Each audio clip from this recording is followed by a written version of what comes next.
एक अच्छा अध्यापक कक्षा में अपने सभी विद्यार्थियों को बहुत ही अच्छे तरीके से समझाने का प्रयास करता है। वह अलग अलग उदाहरण देकर या अलग अलग तरीकों से एक ही चीज़ को समझाने का प्रयास करता है। ठीक इसी प्रकार श्री कृष्ण भी श्रीमद् भगवद गीता में अर्जुन को समझाने का प्रयास कर रहे हैं। उन्होंने पहले तत्व ज्ञान, उच्च कोटि का ज्ञान अर्जुन को देना चाहा, परंतु पात्रता न होने के कारण अर्जुन उस उच्च कोटि के ज्ञान को समझ नहीं पाए। इसलिए अब वह उन्हें कर्तव्य मार्ग के बारे में बता रहे हैं। नमस्ते, मैं आशा.तेज कदम चैनल में आपका स्वागत करती हूँ। हम बात कर रहे हैं श्रीमद् भगवद गीता के दूसरे अध्याय के 31वें श्लोक के बारे में, जिसमें लिखा है, स्वधर्मपि चावेक्ष न विकम्पितुमर्हसि धर्मयाधि युद्धा श्रेयो न क्षत्रियस्य न विद्यते। अर्थात हे अर्जुन, तुम क्षत्रिय हो और क्षत्रिय कभी भी अपने कर्तव्य कर्म से विचलित नहीं होते।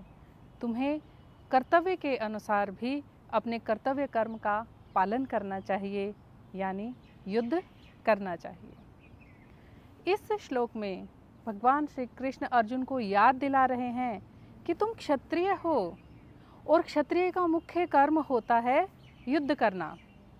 धर्ममय युद्ध से बढ़कर एक क्षत्रिय के लिए कुछ भी कल्याणकारी नहीं है, और जो क्षत्रिय युद्ध से विमुख होता है वास्तव में वह क्षत्रिय कहलाने लायक नहीं है, वह क्षत्रिय ही नहीं है।